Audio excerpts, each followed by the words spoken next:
Assalamualaikum warahmatullahi wabarakatuh.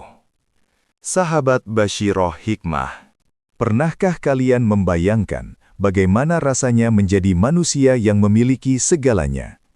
Bayangkan tubuh setinggi pohon kurma, otot-otot kawat yang sanggup membelah gunung batu dengan tangan kosong, dan kekayaan yang begitu melimpah ruah hingga emas dan perak tidak lagi berharga, melainkan hanya dijadikan batu bata untuk menembok rumah. Inilah kisah tentang Shaddad bin Ad, raja dari bangsa raksasa yang pernah mendiami gurun pasir Al-Ahqaf di selatan Jazirah Arab. Dia bukan hanya sombong, dia gila. Dia terobsesi menandingi Tuhan. Saking irinya dia mendengar deskripsi keindahan surga yang dibawa oleh Nabi Hud alaihissalam, dia bersumpah dengan lantang, "Aku tidak butuh surga Tuhannya Hud. Demi kemuliaanku, aku akan membangun surgaku sendiri di atas muka bumi ini. Aku akan membuat manusia lupa pada janji Tuhan." Dia menghabiskan waktu 300 tahun untuk mewujudkan obsesi gilanya. Dia membangun sebuah kota emas yang sungai-sungainya dialiri madu, susu, dan anggur. Kerikil jalanannya diganti dengan mutiara. Temboknya disusun dari emas dan perak berselang-seling. Namun, tahukah kalian betapa tragis akhir hidup sang raja di raja ini? Setelah menanti selama 3 abad, setelah menguras harta seluruh dunia, tepat ketika kakinya hendak melangkah masuk ke gerbang surga buatannya, Allah mencabut nyawanya hanya dalam 1 detik. Dia mati kaku dalam posisi menggantung di atas pelana kuda, dengan mata melotot menatap istana emas yang tak akan pernah bisa dia sentuh selamanya. Kota megah itu kemudian hilang ditelan badai pasir, menjadi legenda Atlantis of the Sands. Bagaimana kronologi pembangunan proyek gila ini? Dan azab suara macam apa yang memecahkan jantungnya? Siapkan imajinasi kalian. Coba jawab jujur di kolom komentar. Jika kalian diberi kekayaan tanpa batas seperti Shaddad, kira-kira apa yang akan kalian bangun pertama kali? Rumah mewah, masjid, atau keliling dunia? Tulis jawaban kalian dan jangan lupa ketik "Na'udzubillah min dzalik" sebagai doa agar kita dijauhkan dari fitnah harta yang membinasakan. Dan bagi sahabat yang baru pertama kali mampir di channel Basyirah Hikmah, ahlan wa sahlan. Pastikan kalian sudah menekan tombol subscribe dan menyalakan lonceng notifikasinya sekarang juga. Anggap saja tombol like itu sebagai tiket masuk ke majelis sejarah kita hari ini. Dukungan kecil dari jempol kalian adalah bahan bakar semangat bagi kami untuk terus menggali kisah-kisah Islam yang tersembunyi. Sudah ditekan. Alhamdulillah. Mari kita putar waktu mundur ke masa ribuan tahun silam, ke zaman kaum raksasa. Mari kita tarik garis waktu mundur jauh ke ribuan tahun silam. Kita akan mendarat di sebuah era yang unik dalam sejarah manusia. Sebuah masa transisi setelah bencana ekologi terbesar yang pernah menimpa bumi. Banjir besar Nabi Nuh alaihissalam. Saat itu, air Bah telah surut. Bahtera Nuh telah berlabuh di Bukit Judi. Generasi manusia yang ingkar telah musnah disapu ombak, dan bumi kembali menjadi kanvas kosong yang siap dilukis ulang. Dari keturunan para penumpang Bahtera itulah lahir peradaban-peradaban baru yang menyebar ke seluruh penjuru mata angin. Salah satu cabang keturunan yang paling menonjol, yang mewarisi genetika fisik paling unggul, bergerak ke arah selatan Jazirah Arab. Mereka menetap di sebuah wilayah yang terbentang luas antara Yaman dan Oman. Wilayah ini dikenal dengan nama Al-Ahqaf. Dalam bahasa Arab, Al-Ahqaf berarti bukit-bukit pasir yang melengkung dan memanjang karena tiupan angin. Sebuah gurun yang ganas, namun menyimpan kekayaan alam yang melimpah di perut buminya. Di tanah inilah tumbuh sebuah bangsa yang disebut kaum Ad. Sahabat Basyirah Hikmah, kaum Ad bukanlah manusia sembarangan. Jika kita bisa menggunakan mesin waktu dan berdiri di samping mereka hari ini, kita mungkin hanya setinggi lutut atau pinggang mereka. kita akan terlihat seperti anak kecil di hadapan orang dewasa. Al-Quran menggambarkan fisik mereka dengan sangat spesifik dalam surah Al-A'raf ayat 69. Wazadakum fil kholqi baston. Allah melebihkan kalian dalam bentuk tubuh dan kekuatan. Para ahli tafsir menggambarkan mereka sebagai manusia-manusia raksasa. Tinggi mereka menjulang seperti pohon kurma yang kokoh. Tulang belulang mereka besar dan padat. Otot-otot mereka seperti kawat baja yang dipilin. Kulit mereka tebal dan keras, tahan terhadap badai pasir gurun yang bisa mengelupas kulit manusia biasa. Mereka adalah spesies manusia super. Kekuatan fisik mereka mutlak dan tak tertandingi oleh bangsa manapun saat itu. Bayangkan, sahabat, untuk membangun rumah, mereka tidak membutuhkan derek, mereka tidak butuh alat berat, dan mereka tidak butuh semen. Tangan kosong mereka adalah mesin raksasa. Dengan tangan telanjang, mereka mampu mencabut bongkahan batu cadas sebesar gajah dari lereng gunung. Mereka memanggul batu-batu bertonton itu di bahu mereka, seolah memanggul karung kapuk, lalu menyusunnya menjadi benteng. Mereka memahat gunung-gunung batu granit menjadi istana-istana megah, yang pilar-pilarnya menembus awan. Inilah yang disebut Al-Quran sebagai Iram Dzatil Imad, kota Iram yang memiliki tiang-tiang pancang yang tinggi. Sebuah peradaban arsitektur yang belum pernah diciptakan kota seperti itu di negeri-negeri lain. Namun, hukum alam seringkali berbanding lurus dengan hukum sifat manusia. Kekuatan yang tanpa batas seringkali melahirkan kesombongan yang tanpa batas. Merasa fisik mereka sempurna, merasa tidak ada yang bisa mengalahkan mereka dalam duel 1 lawan 1, kaum Ad mulai lupa diri. Mereka memandang langit bukan untuk bersyukur, tapi untuk menantang. Mereka sering berkata dengan angkuh, "Man asyaddu minna quwwah." Siapakah yang lebih kuat daripada kami? Di puncak hierarki sosial kaum raksasa inilah, lahir sebuah dinasti kerajaan yang dipimpin oleh seorang raja bernama Ad. Raja Ad memiliki 2 orang putra mahkota yang mewarisi gen raksasanya, Syadid dan Syaddad. Kedua pangeran ini tumbuh dalam kemewahan yang tak terbayangkan.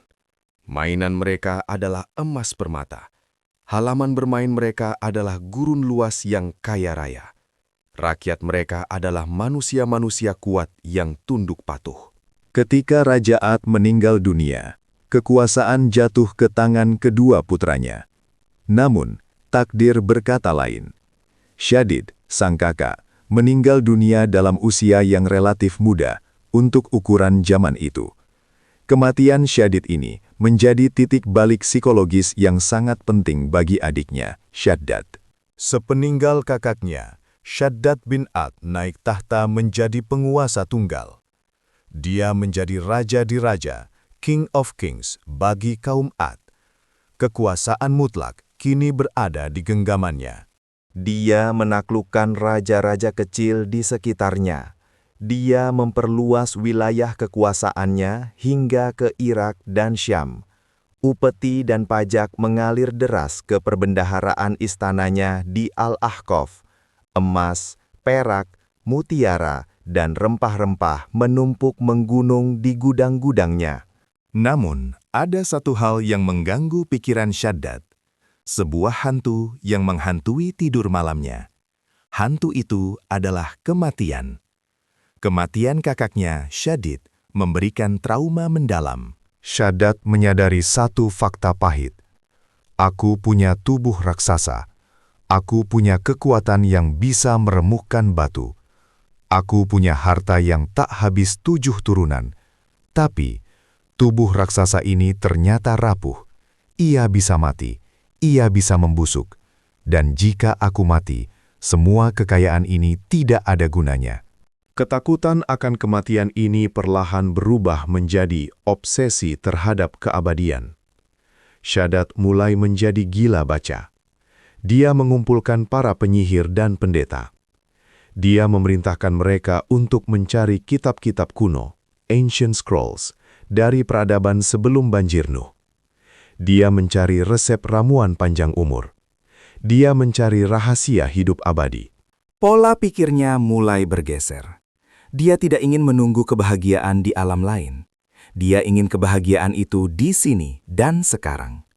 Dia ingin menciptakan dunia di mana kematian dan kesedihan tidak boleh masuk. Dalam kegelapan jiwanya yang haus akan kekekalan inilah, Shaddad mulai membangun tembok tebal di hatinya. Dia menutup telinganya dari kebenaran. Dia menganggap dirinya bukan lagi manusia biasa, tapi entitas setengah dewa yang berhak mengatur nasib dunia.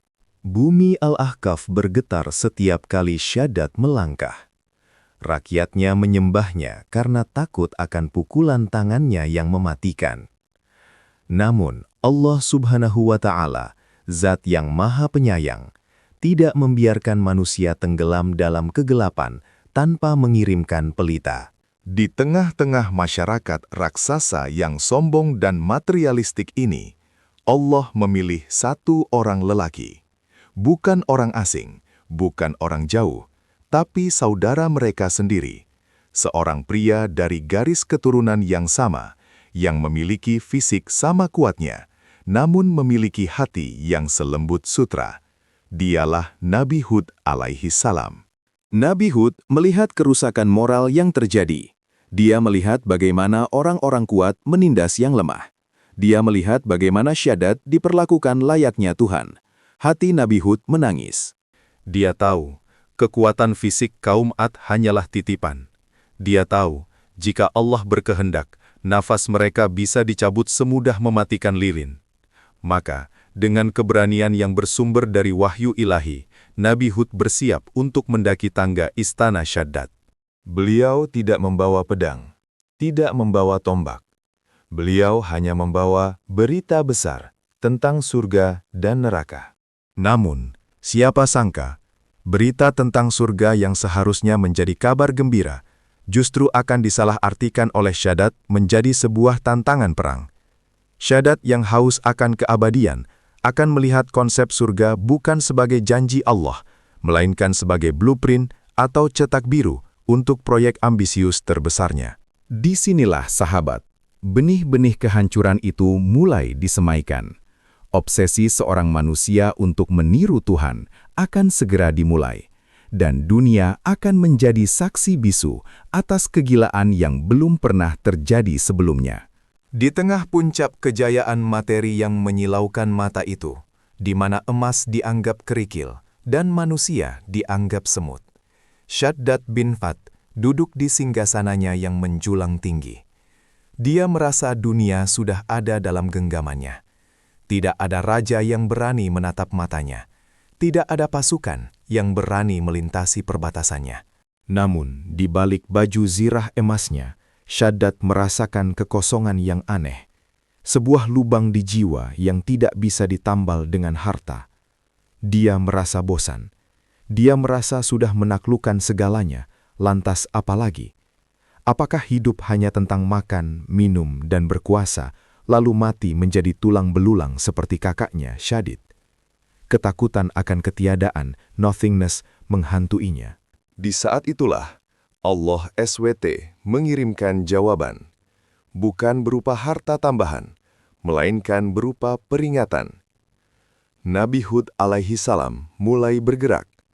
Beliau berjalan di pasar-pasar Al-Ahqaf, berdiri di alun-alun kota, dan dengan suara lantang menyeru kepada bani ras raksasa itu, "Wahai kaumku, sembahlah Allah. Sekali-kali tidak ada Tuhan bagi kalian selainnya. Mengapa kalian tidak bertakwa?"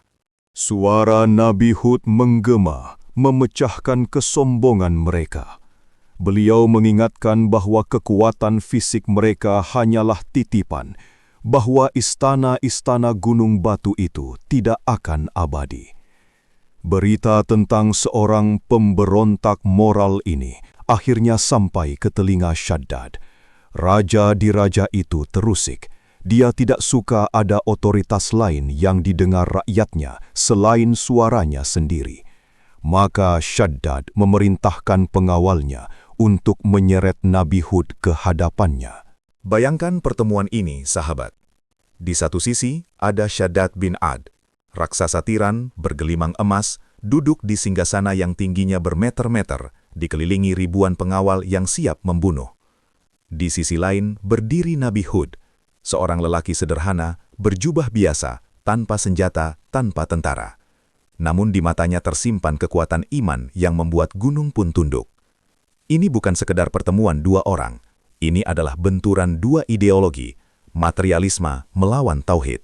Syaddad menatap Hud dengan tatapan meremehkan. Suaranya menggelegar memenuhi aula istana. "Wahai Hud, aku dengar engkau sibuk menakut-nakuti rakyatku dengan ancaman Tuhanmu. Engkau bilang kerajaanku akan hancur. Engkau bilang aku harus menyembah Tuhan yang tidak terlihat. Katakan padaku, wahai Hud, jika aku mengikuti ajaranmu, jika aku merendahkan diriku untuk menyembah Tuhanmu, apa imbalannya? Apa yang bisa Tuhanmu berikan kepadaku yang belum aku miliki saat ini? Lihat sekelilingmu. Emas, aku punya gunungnya. Kekuasaan, aku menggenggam dunia. Wanita, aku punya ribuan. Apalagi?" Nabi Hud tersenyum tenang. Beliau tahu Syaddad sedang berbicara dengan bahasa pedagang, bahasa untung rugi duniawi. Maka Nabi Hud menjawab dengan bahasa yang menyentuh inti ketakutan Syaddad, keabadian dan kesempurnaan. "Wahai Syaddad," jawab Nabi Hud dengan lembut namun tegas, "jika engkau beriman dan bertakwa kepada Allah, Dia akan mengampuni dosa-dosamu, dan di akhirat kelak, Dia akan memasukkanmu ke dalam jannah, surga." Syaddad mengerutkan kening. Surga? Apa itu surga? Nabi Hud mulai melukiskan keindahan surga dengan kata-kata wahyu yang indah. Surga adalah tempat keabadian, wahai raja. Di sana tidak ada kematian, tidak ada rasa sakit, tidak ada rasa sedih, tidak ada masa tua. Engkau akan hidup kekal selamanya. Mata Syaddad sedikit membelalak. Kekal, itu yang dia cari. Nabi Hud melanjutkan deskripsinya. Di dalam surga, ada istana-istana yang dibangun bukan dari batu cadas, melainkan batu batanya tersusun dari emas dan perak. Tanahnya bukan debu berpasir, melainkan serbuk kesturi, mask yang harum semerbak. Kerikil-kerikil di sungainya bukan batu kali, melainkan mutiara dan permata yakut. Di sana mengalir sungai-sungai yang airnya tidak pernah payau. Ada sungai susu yang rasanya tidak berubah. Ada sungai madu yang murni. Ada sungai arak, khamar, yang lezat namun tidak memabukkan. Dan di sana, engkau akan dilayani oleh bidadari-bidadari yang sopan menundukkan pandangannya, yang kecantikannya seperti permata yakut dan marjan. Sahabat Basyirah Hikmah, perhatikan momen krusial ini. Seharusnya, bagi jiwa yang normal, mendengar janji Allah yang begitu indah akan membuat hati menjadi rindu, membuat air mata menetes karena ingin segera bertemu Allah, membuat lutut lemas ingin bersujud. Tapi hati Syaddad sudah terlanjur sakit. Hatinya sudah tertutup oleh kiber, kesombongan, yang kronis. Alih-alih merasa rindu, deskripsi Nabi Hud tentang istana emas dan sungai madu itu justru memicu rasa iri, dengki, dan kompetisi di dalam dada Syaddad. Otak materialistisnya berputar cepat. Dia tidak melihat surga sebagai rahmat Allah. Dia melihat surga sebagai tantangan arsitektur. Syaddad bangkit dari singgasananya. Wajahnya yang tadi penasaran, kini berubah menjadi merah padam karena amarah dan arogansi. Dia tertawa, tawa yang kering dan mengerikan. Hahaha, hanya itu Hud? Hanya itu yang Tuhanmu tawarkan? Syaddad berjalan menuruni anak tangga singgasananya, mendekati Nabi Hud, dan berkata dengan nada menghina, "Emas, perak, mutiara, sungai madu. Wahai Hud, engkau meremehkanku. Engkau pikir aku tidak mampu membuat semua itu. Tuhanmu menjanjikan itu semua setelah mati. Konsep macam apa itu? Buat apa aku menikmati emas kalau aku sudah jadi bangkai di dalam tanah? Itu janji kosong. Itu tipuan untuk orang-orang lemah. Nabi Hud menatapnya dengan sedih. Celakalah engkau, Syaddad. Janganlah engkau menantang Allah. Tapi Syaddad sudah tidak bisa mendengar lagi. Setan telah membisikkan ide gila ke dalam telinganya. Ide yang akan menjadi monumen kebodohan terbesar dalam sejarah. Syaddad berbalik menghadap para menteri dan jenderalnya. Dia merentangkan kedua tangannya yang raksasa, seolah ingin memeluk dunia, dan berteriak lantang. Dengarkan aku, wahai rakyat Ad. Aku tidak butuh surga Tuhannya Hud yang gaib itu. Aku tidak butuh janji yang harus ditebus dengan kematian. Demi kemuliaan dan kekuasaanku, aku bersumpah di hadapan kalian semua. Aku akan membangun surgaku sendiri di atas muka bumi ini. Suasana hening seketika. Para menteri menahan napas. Syaddad melanjutkan sumpahnya dengan mata menyala-nyala. Aku akan membangun kota yang persis seperti yang diceritakan Hud, bahkan lebih megah, lebih indah. Aku akan membuat sungai-sungai mengalirkan air susu dan madu. Aku akan membuat tembok dari emas murni. Aku akan menaburi jalanan dengan mutiara. Aku akan membuktikan kepada Hud dan Tuhannya bahwa Syaddad mampu menciptakan surga tanpa perlu bantuan Tuhan. Aku akan membuat manusia lupa pada surga langit, dan mereka akan berbondong-bondong menyembahku di surga bumiku. Deklarasi perang itu telah diucapkan. Syaddad tidak hanya menolak beriman, dia menantang Allah dalam kompetisi penciptaan, creation battle. Nabi Hud menggelengkan kepala, mundur perlahan, dan meninggalkan istana dengan hati yang berat. Beliau tahu, pintu taubat bagi Syaddad hampir tertutup rapat. Azab sedang menunggu waktunya. Namun, sebelum azab itu datang, Allah dengan sifatnya yang maha membiarkan, Al-Imhal, akan mengizinkan Syaddad untuk mewujudkan mimpi gilanya.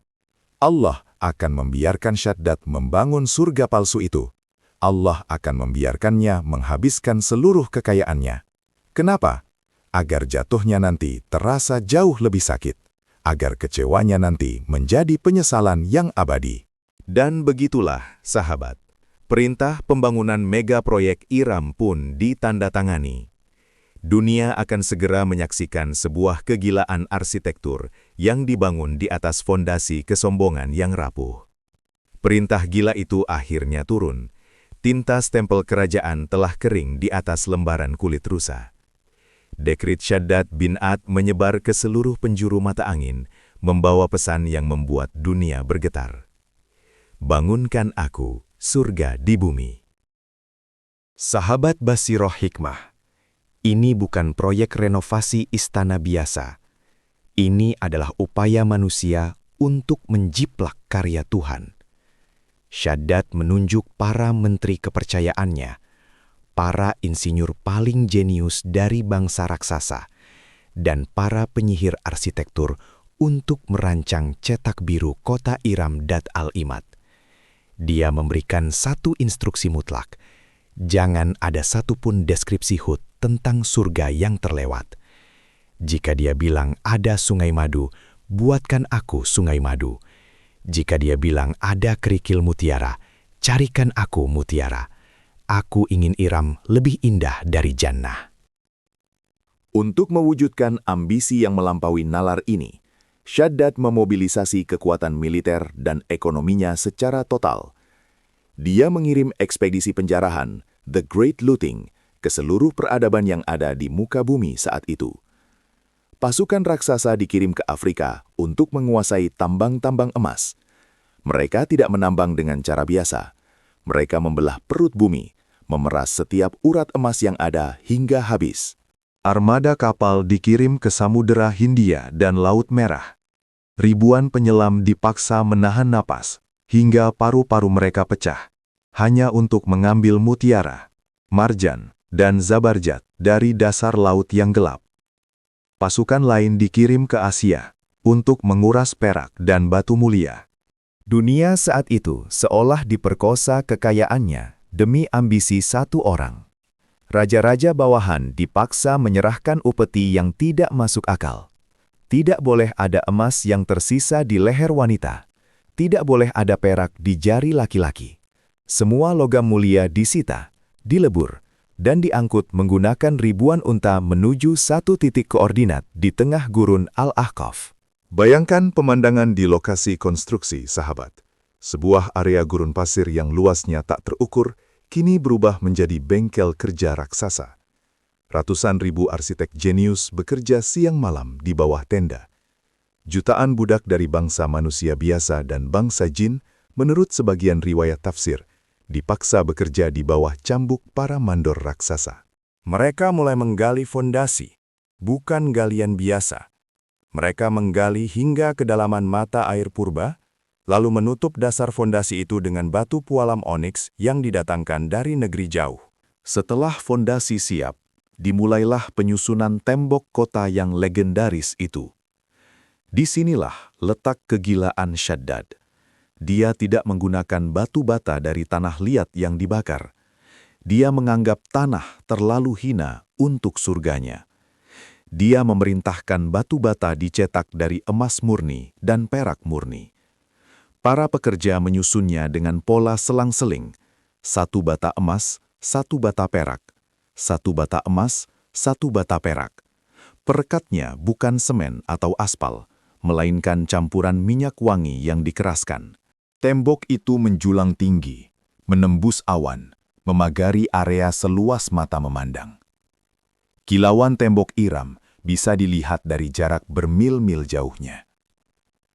Saat matahari gurun bersinar terik, pantulan cahaya dari tembok emas itu begitu menyilaukan, hingga burung-burung yang terbang di atasnya pun kebingungan.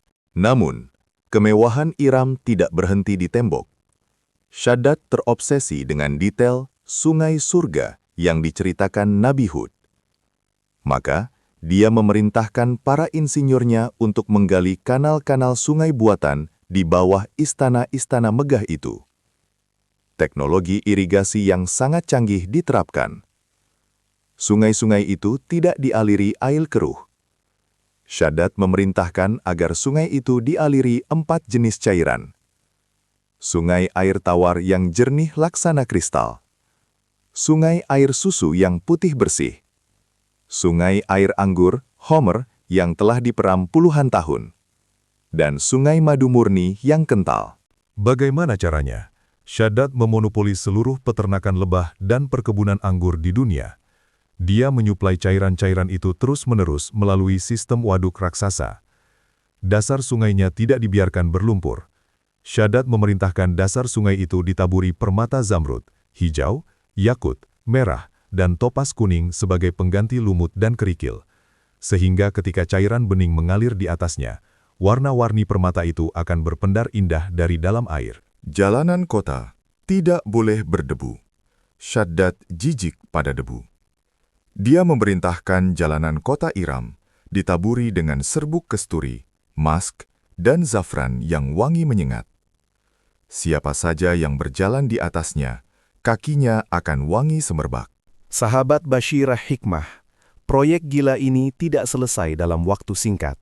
Roma tidak dibangun dalam sehari, dan Iram tidak dibangun dalam seabad. Pembangunan kota Iram memakan waktu 300 tahun. 3 abad. Bayangkan durasi waktu itu. 3 abad adalah waktu yang cukup untuk sebuah negara lahir, berjaya, lalu runtuh. Namun selama 300 tahun itu, Shaddad bin Ad tidak mati. Bukan hanya tidak mati, dia bahkan tidak sakit. Giginya tidak ada yang tanggal, matanya tidak rabun, telinganya tidak tuli. Kekuatannya tidak berkurang sedikit pun. Inilah yang disebut dalam teologi Islam sebagai istidraj. Allah Subhanahu wa Ta'ala memanjangkan umurnya. Allah menyehatkan badannya.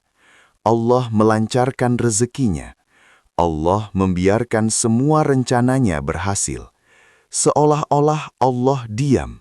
Seolah-olah Allah membiarkan dia menang.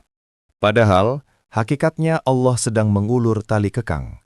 Allah sedang membiarkan Syaddad naik setinggi-tingginya, agar nanti ketika dijatuhkan, sakitnya akan terasa berkali-kali lipat. Setiap tahun yang berlalu tanpa azab membuat Syaddad semakin sombong. Dia sering berdiri di balkon istana lamanya, menerima laporan dari para mandor, lalu tertawa mengejek ke arah langit. Lihatlah Hud, mana azab Tuhanmu? Aku sudah membangun surgaku selama ratusan tahun, dan Tuhanmu tidak bisa menghentikanku. Tuhanmu lemah, atau mungkin dia takut padaku? Generasi manusia silih berganti. Budak-budak yang membangun fondasi awal sudah mati dan digantikan oleh anak cucu mereka. Cicit-cicit mereka pun mati dan digantikan lagi. Tulang belulang jutaan pekerja tertanam di bawah kemegahan Iram. Darah dan air mata mereka menjadi tumbal bagi obsesi sang raja. Hingga akhirnya, hari itu pun tiba. Setelah 300 tahun penantian, setelah 300 tahun pemerasan keringat dunia, para panglima perang dan kepala arsitek datang menghadap Syaddad dengan wajah berseri-seri. Mereka bersujud dan berkata, "Wahai Raja di Raja, pemilik dunia, surgamu telah selesai. Iram Zat Al-Imad telah siap menyambut Tuhan barunya. Ia berdiri tegak, lebih indah daripada mimpi, lebih nyata daripada janji." Mendengar itu, Syaddad bangkit dari singgasananya. Matanya berbinar-binar. Jantungnya berdegup kencang karena euforia. Dia merasa telah memenangkan pertarungan abadi melawan Tuhan. Dia memerintahkan seluruh kerajaan untuk bersiap. "Kita akan pindah," teriaknya. "Tinggalkan istana lama yang busuk ini. Kita akan hidup abadi di Iram. Kita akan minum arak dan madu sepuasnya. Dan kita akan melupakan Tuhan Hud selamanya." Persiapan keberangkatan dilakukan. Harta benda dikemas. Pasukan disiapkan. Syaddad tidak tahu bahwa dia sedang mempersiapkan parade menuju kematiannya sendiri. Dia tidak tahu bahwa Allah sudah menetapkan batas waktunya, bahwa Iram yang indah itu bukanlah tempat tinggal baginya, melainkan hanya akan menjadi batu nisan termahal yang pernah dibuat dalam sejarah umat manusia. 300 tahun, 3 abad yang panjang telah berlalu sejak batu pertama diletakkan. Generasi manusia telah lahir dan mati silih berganti. Tulang belulang jutaan budak telah menjadi debu di bawah fondasi kota. Namun, Syaddad bin Ad masih berdiri tegak. Allah memanjangkan umurnya dalam istidraj yang sempurna. Uban tidak tumbuh di kepalanya, keriput tidak menghiasi wajahnya. Dia tetap gagah, tetap kuat, dan semakin sombong. Suatu pagi yang cerah, ketika matahari baru saja menyapa gurun Al-Ahqaf, rombongan kurir berkuda datang memacu tunggangannya menuju istana lama Syaddad. Debu mengepul di belakang mereka. Wajah mereka berseri-seri, membawa kabar yang paling ditunggu oleh sang raja di raja. Para kurir itu bersujud di kaki singgasana dan berkata dengan suara bergetar karena kegembiraan, "Wahai Paduka Raja, pemilik semesta, selesai sudah. Obsesimu telah terwujud. Iram Zat Al-Imad telah berdiri sempurna. Ia siap menyambut Tuhan barunya." Mendengar laporan itu, Syaddad bangkit dari tahtanya. Jantungnya berdegup kencang, memompa darah ke seluruh tubuh raksasanya. Senyum lebar menghiasi wajahnya. Senyum kemenangan seorang megalomaniak yang merasa telah mengalahkan takdir. "Akhirnya," teriaknya, "akhirnya aku membuktikan bahwa Hud salah. Akhirnya aku memiliki surga tanpa perlu mati." Tanpa membuang waktu, Syaddad mengeluarkan perintah evakuasi total. "Tinggalkan istana lama yang berdebu ini. Kita akan pindah. Bawa semua selirku, bawa semua menteriku, bawa sisa-sisa hartaku. Kita tidak akan pernah kembali ke tempat ini. Kita akan hidup abadi di Iram." Maka dimulailah parade keberangkatan paling kolosal yang pernah disaksikan oleh sejarah manusia purba. Bayangkan iring-iringan itu, sahabat. ribuan gajah yang gadingnya dilapisi emas berbaris di depan. Di punggung gajah-gajah itu duduk para pemusik yang meniup terompet gading dan memukul genderang kulit singa. Suaranya menggelegar, mengumumkan kepada alam semesta bahwa Tuhan bumi sedang lewat. Di belakang gajah, berbaris pasukan kavaleri elit Shaddad. Ribuan kuda Arab terbaik, dengan pelana yang terbuat dari tenunan benang emas. Kuda-kuda itu gagah, ototnya berkilauan, dan setiap langkah kakinya menimbulkan getaran di tanah. Lalu, muncullah kereta kencana Shaddad. Bukan kereta biasa. Kereta itu ditarik oleh 20 ekor kuda putih. Roda keretanya bertahtakan berlian yang memantulkan cahaya matahari. Shaddad berdiri di atas kereta itu, mengenakan jubah sutra merah menyala dan mahkota yang beratnya puluhan kilogram di kepalanya. Dia melambaikan tangan, bukan kepada rakyat, tapi kepada langit, seolah mengejek para malaikat. Di belakang kereta raja, berjalanlah ribuan wanita cantik. Selir-selir pilihan dari berbagai bangsa yang telah ditaklukkan. Mereka mengenakan perhiasan yang gemerincing. Aroma parfum mereka menyebar sejauh mata memandang. Diikuti oleh barisan pelayan muda Gilman yang membawa nampan-nampan berisi buah-buahan dan arak. Karavan ini begitu panjang, hingga ketika kepala rombongan sudah mencapai oase berikutnya, ekor rombongan masih belum keluar dari gerbang istana lama.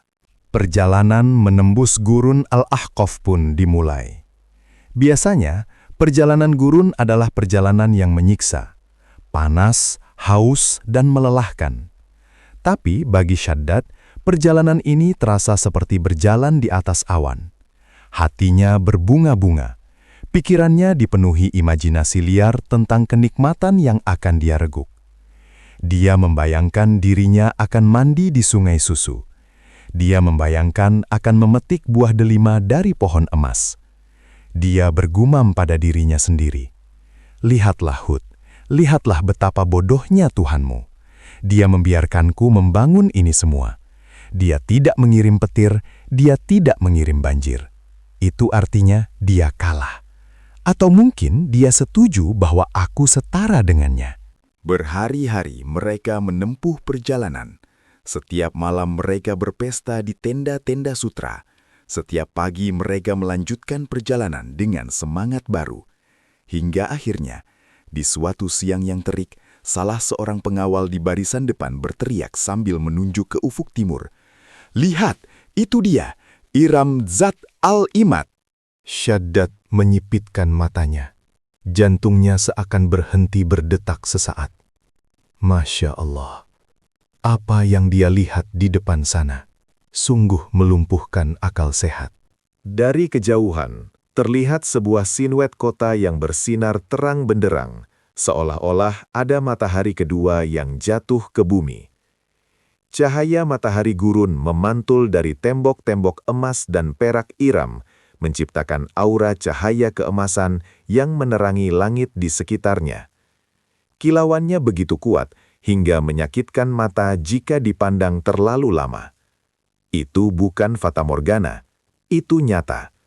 Tembok-tembok yang tingginya menembus awan itu berkilauan. Kubah-kubah istana memantulkan spektrum warna pelangi karena bertahtakan permata. Dan bukan hanya visualnya yang memukau. Angin gurun tiba-tiba berubah arah. Angin itu membawa aroma yang tidak pernah dicium oleh hidung manusia manapun sebelumnya. Bukan bau debu, bukan bau keringat onta, melainkan bau kesturi, mask, dan zafran yang sangat kuat. Aroma wangi yang manis, segar, dan memabukkan. Rupanya, jalanan kota Iram yang ditaburi serbuk wangi itu telah menguapkan aromanya ke udara, menyambut kedatangan tuannya. Shaddad menghirup nafas dalam-dalam. Aroma itu memenuhi paru-parunya. Dia merasa mabuk kepayang, mabuk oleh kesombongan, mabuk oleh kemenangan. "Ini dia," bisiknya dengan suara parau. "Ini dia surgaku. Baunya saja sudah seperti ini. Bagaimana rasanya di dalam?" Dia tidak sabar lagi. Dia mencambuk kuda-kudanya. "Cepat, lebih cepat!" teriaknya kepada rombongan. "Jangan biarkan aku menunggu 1 detik pun lagi." Rombongan raksasa itu bergerak semakin cepat. Debu beterbangan. Suara sorak-sorai membahana. Mereka berlari menyongsong gerbang kematian yang menyamar sebagai gerbang keabadian. Semakin dekat jarak mereka, semakin jelas detail kemegahan kota itu. Mereka bisa melihat sungai-sungai buatan yang mengalir tenang di balik gerbang yang terbuka. Mereka bisa melihat pohon-pohon permata yang berkilauan. Gerbang utama kota itu terbuat dari 1 lempeng emas raksasa yang diukir dengan relief sejarah kejayaan Shaddad. Pintunya terbuka lebar, seolah mulut raksasa yang siap menelan mangsanya bulat-bulat. Shaddad berada di posisi paling depan. Tidak ada yang boleh mendahuluinya. Dia ingin menjadi manusia pertama yang menginjakan kaki di tanah surga buatannya. Dia memacu kudanya hingga sampai tepat di ambang pintu gerbang. Kuda kebesarannya meringkik, berhenti mendadak karena silau oleh lantai mutiara di depannya. Shaddad tertawa lepas. "Hahaha, Hud, di mana kau sekarang? Lihatlah aku menang!" Dengan penuh percaya diri, Shaddad bersiap untuk turun. Dia tidak tahu bahwa di langit yang cerah tanpa awan itu, malaikat maut sudah mencabut pedangnya.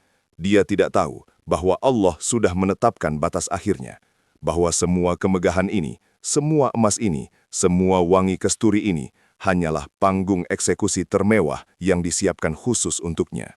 1 langkah lagi. Hanya 1 langkah lagi menuju kebinasaan. Berikut adalah pengembangan naskah bab 5, 1 detik menjelang gerbang, yang dikembangkan menjadi sekitar 5.000 karakter. Naskah ini adalah klimaks dari seluruh cerita. Fokus utamanya adalah mendeskripsikan detik-detik kematian Shaddad dengan gaya slow motion yang sangat detail, mencekam, dan penuh dengan ironi teologis. Bagian ini menggambarkan bagaimana azab suara, as-sayhah, bekerja menghancurkan jantung manusia dalam sekejap mata. Naskah Deep Dive, Bab 5. The 1 Second of Doom and the Scream of Heaven. Durasi estimasi 12-15 menit. Tone mencekam, slow motion, horor. Di depan gerbang emas yang menjulang setinggi gunung itu, waktu seakan melambat.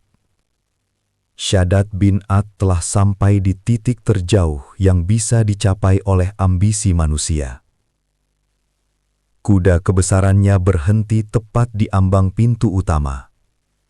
Hidung kuda itu mendengus, uap napasnya menerpa pilar-pilar gerbang yang terbuat dari batu rubi merah darah.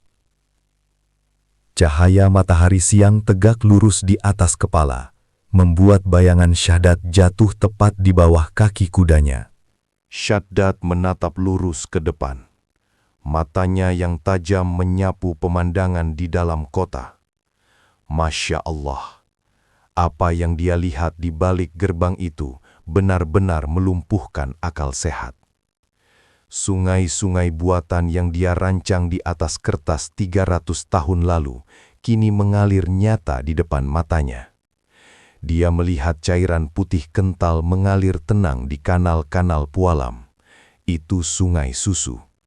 Dia melihat cairan merah delima berkilauan ditimpa cahaya.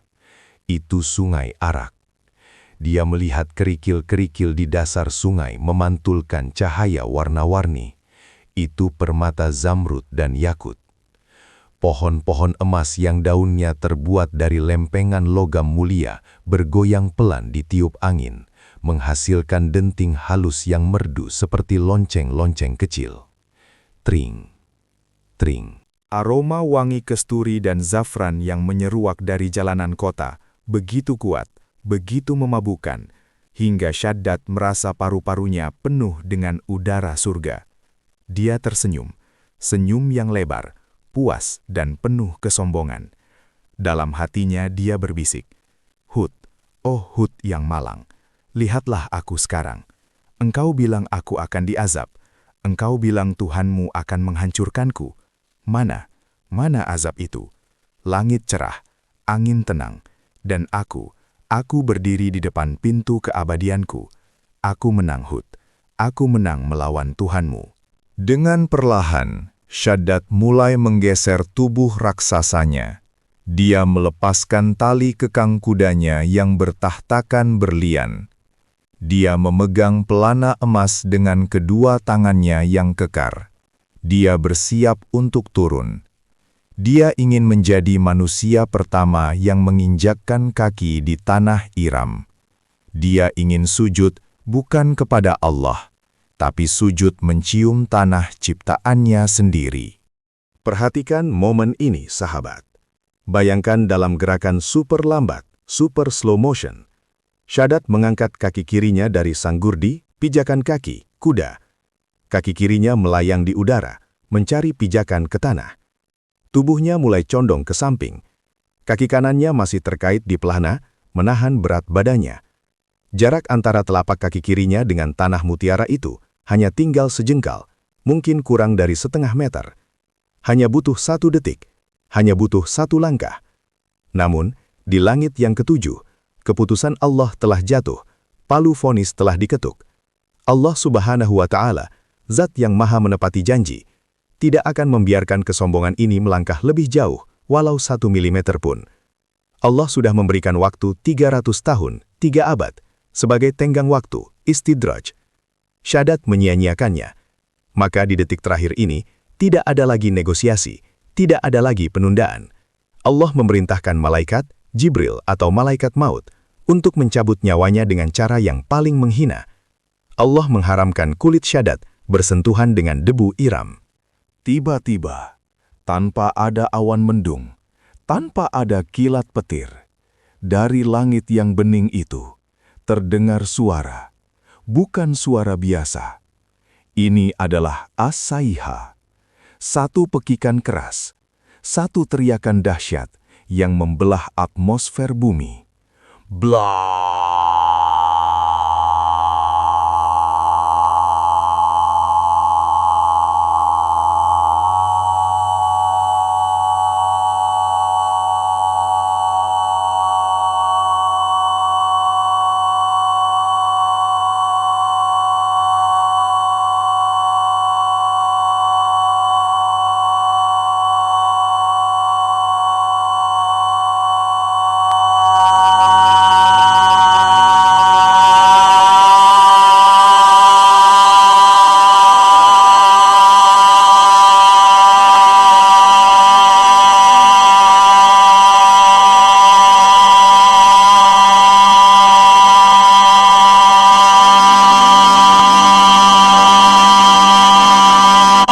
Suara itu datang dengan kecepatan supersonik.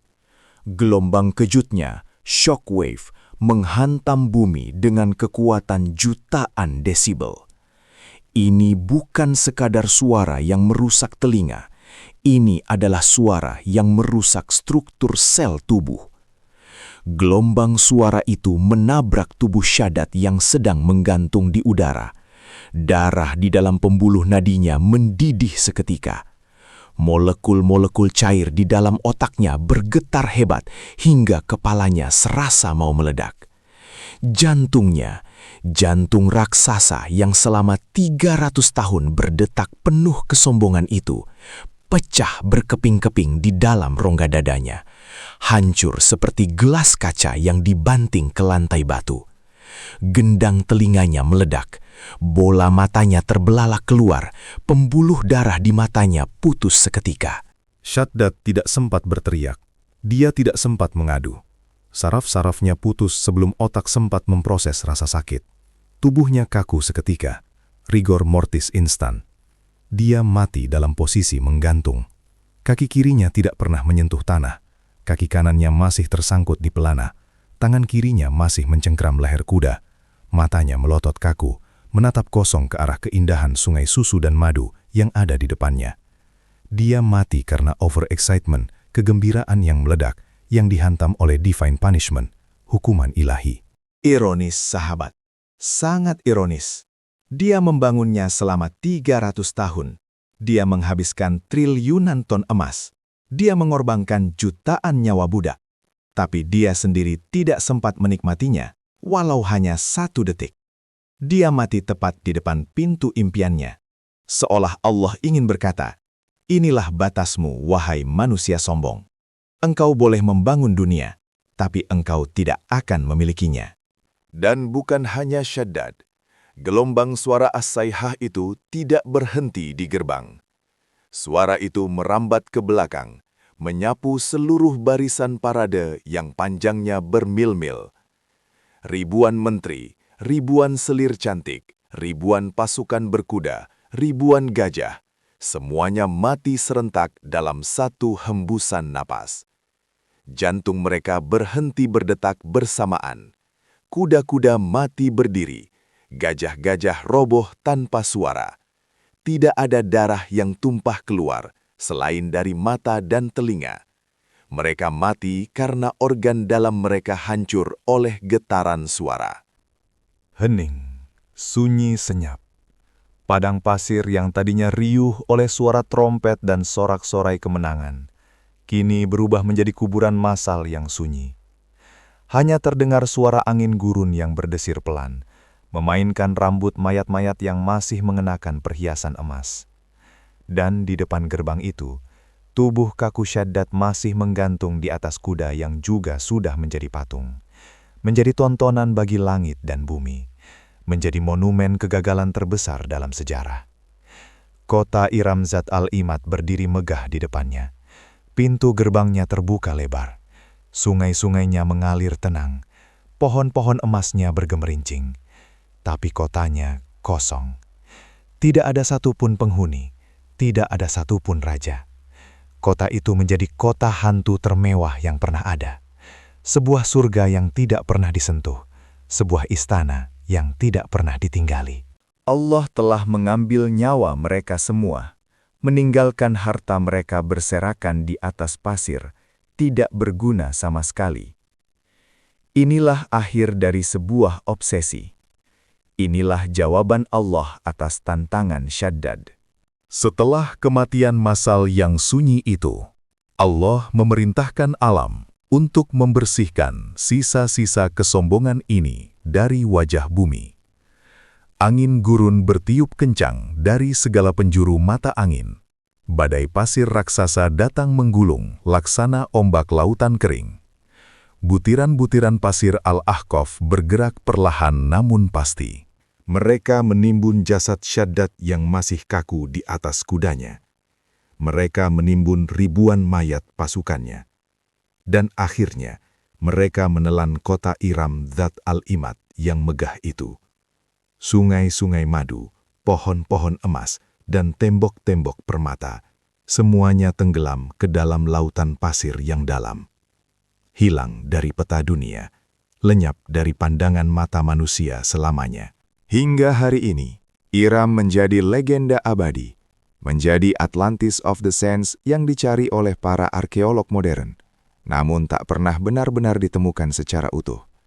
Allah menyembunyikannya sebagai tanda penghinaan, seolah Allah ingin berkata kepada seluruh umat manusia, "Barang siapa membangun surga di dunia dan melupakanku, dia tidak akan mendapatkan keduanya." Hikmah penutup, sahabat Basyirah Hikmah. Kisah Syaddad bin Ad adalah tamparan keras bagi kita semua di zaman modern ini. Syaddad mengejar dunia sampai ke ujung langit. Dia memiliki harta triliunan. Dia memiliki fisik raksasa. Tapi Allah menghinakannya dengan cara yang paling sadis, memberinya harapan setinggi langit, membiarkannya membangun selama 300 tahun, lalu mematikannya tepat di depan pintu harapannya. Ini adalah peringatan bagi kita. Jangan terlalu sibuk membangun surga dunia, rumah mewah, karir tinggi, popularitas, dan harta berlimpah, hingga kita lupa membangun rumah di surga akhirat. Jangan sampai kita seperti Syaddad, merasa sudah memiliki segalanya, merasa aman dari azab, padahal kain kafan kita sedang ditenun. Ingatlah, kematian bisa datang kapan saja. Bisa jadi saat kita sedang tertawa, atau saat kita baru saja hendak menikmati hasil kerja keras kita. Semoga Allah menjauhkan kita dari sifat tululul hamal, panjang angan-angan, dan hubbud dunia, cinta dunia yang berlebihan. Terima kasih telah menyimak kisah tragis ini hingga akhir. Semoga menjadi rem bagi ambisi kita yang terkadang lupa diri. Jangan lupa, bagikan video ini kepada orang-orang yang kalian cintai, agar menjadi amal jariah pengingat kebaikan. Saya pamit undur diri. Subhanakallahumma wa bihamdika. Ashhadu an la ilaha illa anta. Astaghfiruka wa atubu ilaik. Sampai jumpa di kisah selanjutnya. Wassalamualaikum warahmatullahi wabarakatuh.